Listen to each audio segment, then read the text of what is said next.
नमस्कार, मैं हूं अखिलेश पांडे और आप देख रहे हैं सी न्यूज भारत। वक्त हो चुका है न्यूज आवर का। अंतर्राष्ट्रीय योग दिवस पर केंद्रीय मंत्री साध्वी निरंजन ज्योति लखनऊ पहुंची, जहां उन्होंने कहा प्रदेश की राजधानी लक्ष्मणपुरी में आकर गर्व हो रहा है। केंद्रीय राज्य मंत्री साध्वी निरंजन ज्योति और उप मुख्यमंत्री केशव प्रसाद मौर्य की अगुवाई में योग प्रशिक्षकों द्वारा योग का अभ्यास कराया गया। इस अवसर पर NCC cadets, scout and guide और एनएसएस और आरएसएस लोक भारती के स्वयंसेवक समेत बच्चों, वृद्धों और जवानों की भारी भीड़ ने इस समय योगाभ्यास किया। इस मौके पर यूपी के मुख्य सचिव दुर्गा शंकर मिश्र एवं लखनऊ मंडलायुक्त रंजन कुमार भी मौजूद रहे और योग शिविर में योगाभ्यास भी किया। राजधानी के रेजिडेंसी में आयोजित योगाभ्यास कार्यक्रम में केंद्रीय मंत्री साध्वी निरंजन ज्योति ने भी हिस्सा लिया। इस दौरान उन्होंने बातचीत करते हुए कहा कि प्रदेश की राजधानी लक्ष्मणपुरी में आकर उन्हें गर्व का अनुभव हो रहा है। इस दौरान उन्होंने प्रधानमंत्री नरेंद्र मोदी को धन्यवाद देते हुए कहा कि जिस योग को लोग भूलने लगे थे, उस योग को विश्व के पटल पर लाकर भारत के गौरव और स्वाभिमान को प्रतिष्ठित करवाने का काम प्रधानमंत्री ने किया है। देखिए, भारत की आधी आबादी वाला प्रदेश, जहां सर्वाधिक जनसंख्या, उस प्रदेश की राजधानी लक्ष्मणपुरी में आने के बाद, क्योंकि ये मेरा प्रदेश है, मुझे आकर के इतना गर्व का अनुभव हुआ है। और उस जगह जहाँ पर 1947 में हमारे देश के नौजवानों ने, वीरों ने देश की रक्षा के लिए अपने प्राणों का उत्सर्ग किया था, माननीय प्रधानमंत्री जी ने उन 75 स्थानों को चयनित किया जहाँ पर देश के गौरव के साथ जुड़े हुए स्थान हैं। उसमें से मुझे भारत सरकार की तरफ से, आयुष मंत्रालय की तरफ से इस लक्ष्मणपुरी में, उत्तर प्रदेश की राजधानी में आने का अवसर प्राप्त हुआ। इसके लिए मैं भारत के प्रधानमंत्री जी का अभिनंदन करती हूँ। और अब मैं ये कह सकती हूँ कि आज योग क्रांति बन चुका है। जिस योग को लोग भूलने लगे थे, योगा बोलने लगे थे, उस योग को विश्व के पटल पर भारत के गौरव, भारत के स्वाभिमान, आदरणीय प्रधानमंत्री जी ने विश्व के पटल पर इस योग को प्रतिष्ठित करवाया। और प्रतिष्ठित ही नहीं करवाया, माननीय प्रधानमंत्री जी ने आज का दिन रिंग फिंगर बोला है कि सुबह से लेकर के जब तक घूमेगा वैसे ही सूर्य घूमेगा, पृथ्वी के चक्कर लगाएगा, इसी तरह से योगासन पूरे विश्व में होंगे। आज मैं ये कह सकती हूँ कि योग के क्षेत्र में जो महर्षि पतंजलि का दर्शन था, जिसके कारण हमारे यहाँ ऋषि योग साधना करके, प्राणायाम करके, हनुमान जी हमारे सामने प्रत्यक्ष हैं। किसी योग के बल पर अष्ट सिद्धि नवनिधि के दाता उड़ने की क्षमता आ गई थी।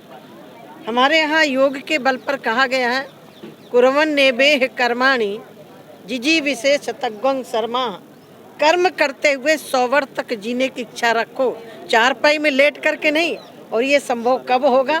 जब व्यक्ति योग को अपना अंग बनाएगा, योग करेगा। योग माने शरीर को स्वस्थ रखेगा, शरीर स्वस्थ होगा तो मन स्वस्थ होगा, और मन स्वस्थ होगा तो बुद्धि मेरी अपने आप में प्रतिष्ठित होगी। जिसके लिए महर्षि पतंजलि कहते हैं, योगश्चित्त वृत्ति निरोधा। जब मेरा योग के द्वारा मन शांत होगा, मेरी वृत्ति चित्त मेरा शांत होगा, तदा दृष्टु स्वरूपे अवस्थानम।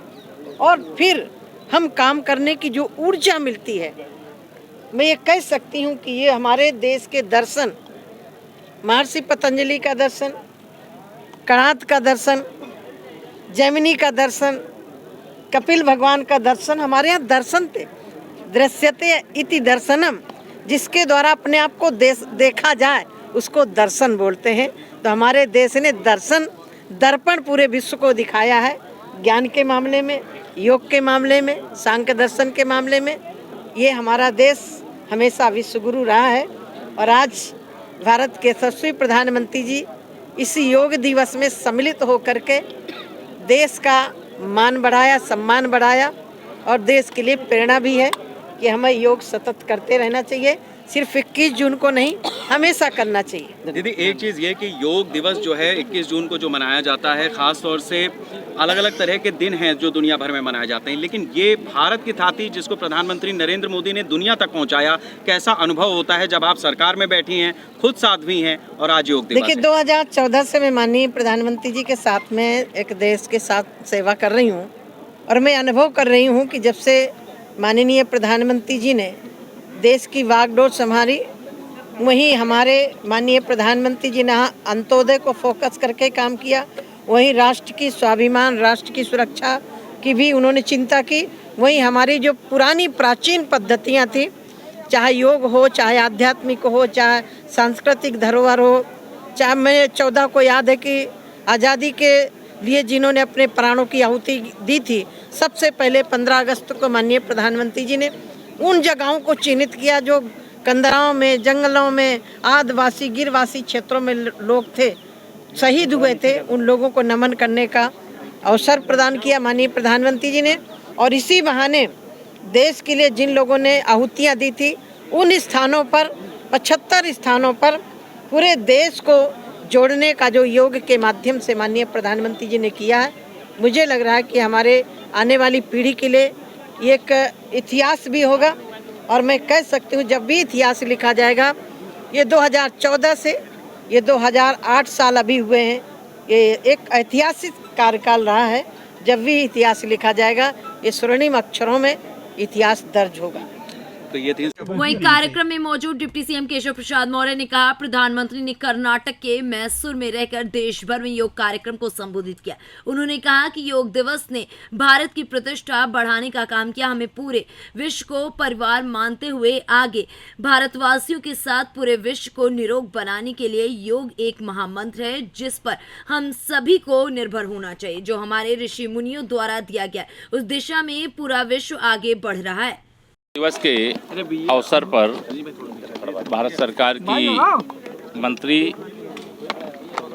आदरणीय दीदी साध्वी निरंजन ज्योति जी के साथ प्रदेश के मुख्य सचिव, यहाँ मंडल और जिले के सभी अधिकारी, यहाँ तमाम अलग अलग क्षेत्रों में समाज सेवा में अपना योगदान करने वाले सभी भाई बहनों के साथ योग अभ्यास का कार्यक्रम किया गया। माननीय प्रधानमंत्री जी ने आज कर्नाटक के मैसूर में रह करके उन्होंने देश भर में जो योग के कार्यक्रम थे वहाँ उनका संबोधन भी प्राप्त हुआ।